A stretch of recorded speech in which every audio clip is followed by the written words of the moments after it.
That story in just a moment, but first, let's get you where you need to go. And here's Greg Rice. You've got a mess in Brooklyn, westbound side of the belt, bumper-to-bumper ride from Flatbush Avenue to the Verrazano. Now, there was a crash on the Staten Island bound lower level. That's all gone, but the belt really took the worst of it, and it stays pretty bad from Flatbush all the way to the Verrazano. Here's what you need to know about the bridges and tunnels. City-bound George, no more than 10 minutes on either level. Lower is really getting better. West Side Highway, that's going to be the best of it right now. Out of town, North Bend, Deegan, best from the Bronx. Yankees traffic, not a factor yet. We'll keep you posted, but it really starts to get worse either way in advance of a 6:05 first pitch. City-bound side of the Lincoln Tunnel's all right. The outbound Lincoln, no more than a few. Holland, 15 to 20 out. The Skyway, a bit slow on the inbound ride. Newark Bay Extension, that'll treat you a whole lot better. Throgs Neck, Queensbound off of the eastbound Cross Bronx, that's getting worse. Stay with the Queensbound Whitestone Bridge out of the Bronx instead. It's a whole lot better. And in Queens, Cross Island to southbound Crawl, Francis Lewis to the LI. Clearview's not perfect, but it's better. Greg Rice, 1010 wins at 92.3 FM. How about a nice schmear of fall? We got that moving in. Here's our AccuWeather meteorologist, Brian Thompson. After it's been a warm few days, Paul, it is going to be cooling off nicely over the next couple of days. So that's going to start even tonight. We're up near 80 now, but we're heading down to a low of 56 tonight, as it will turn out to be a clear to partly cloudy night. And there will be a noticeable breeze developing as well. If you're headed to the Yankees game this evening, it's going to be pretty warm at the start of the game. With temps in the mid-70s, but it's going to fall into the upper 60s probably by the end of the game. And that breeze is going to be coming in from left field. And it's going to maybe add a bit of a chill to the air. So you might want a light jacket or a sweatshirt for the end of the game tonight. And then later tonight, we drop to 56. Tomorrow, a much cooler day, high only 68 with lots of sunshine.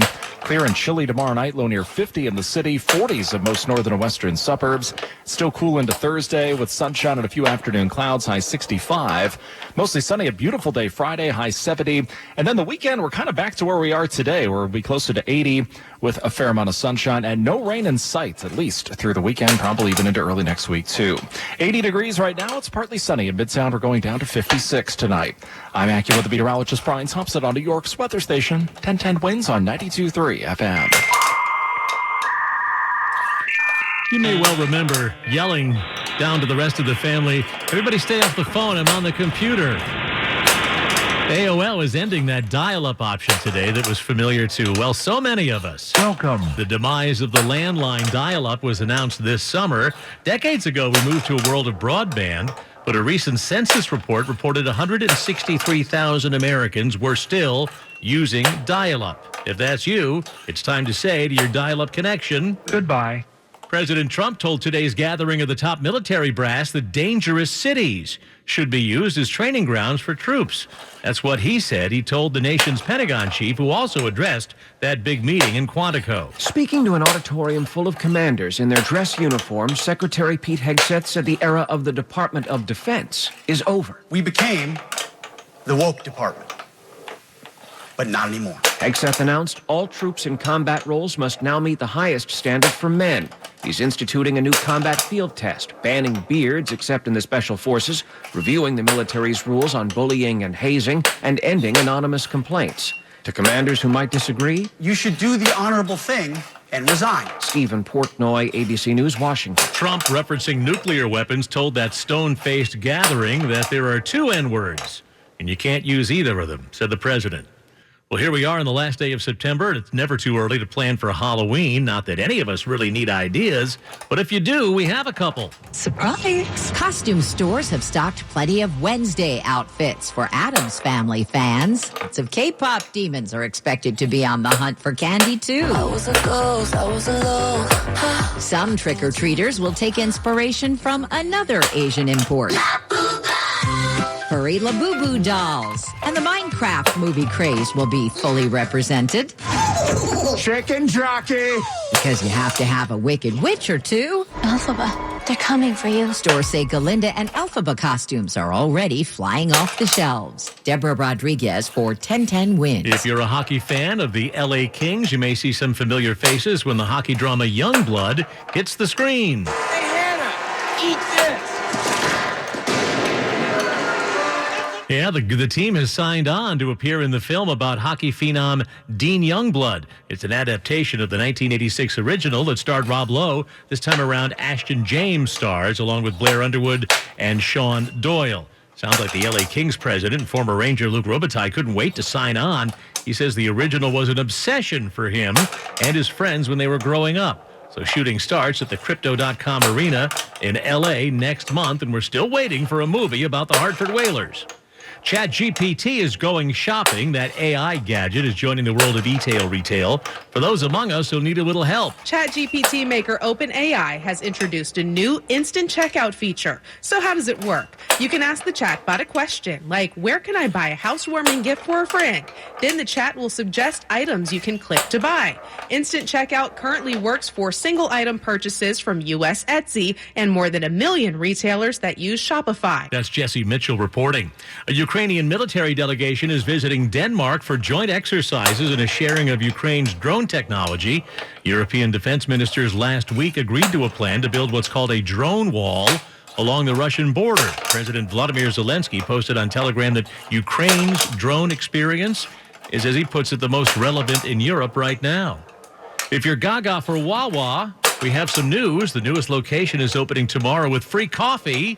Our two favorite words, free coffee. The new Wawa is going to be opening tomorrow morning at 8, 1095 Route 1 in Edison.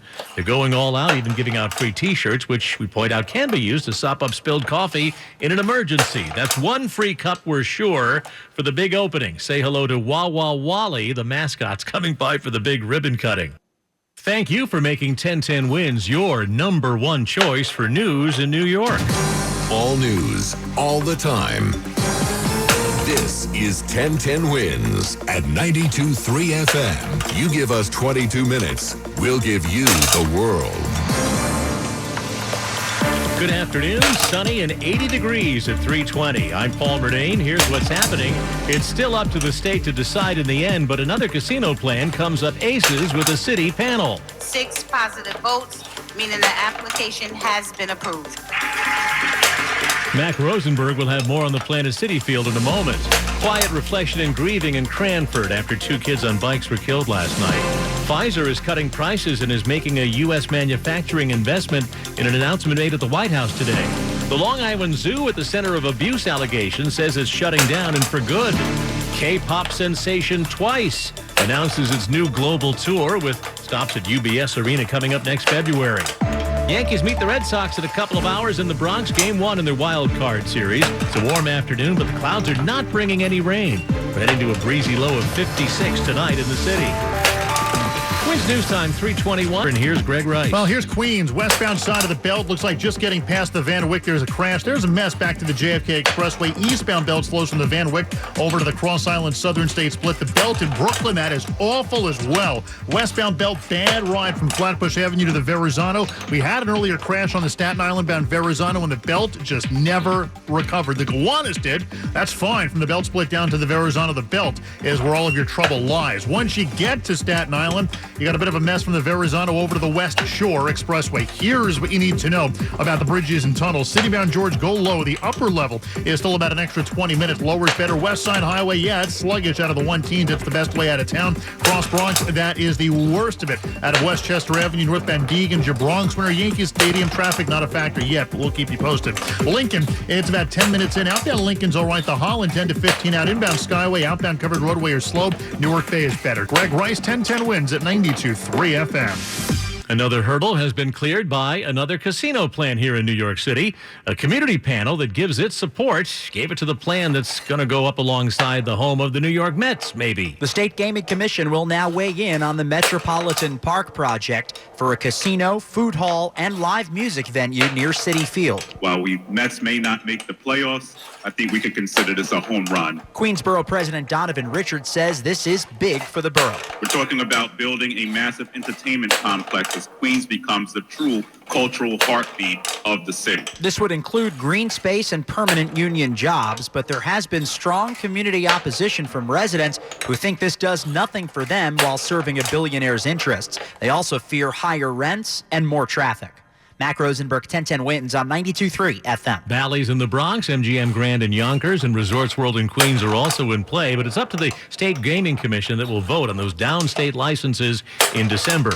It's every parent's nightmare in Cranford. 2 girls on bikes were killed last night.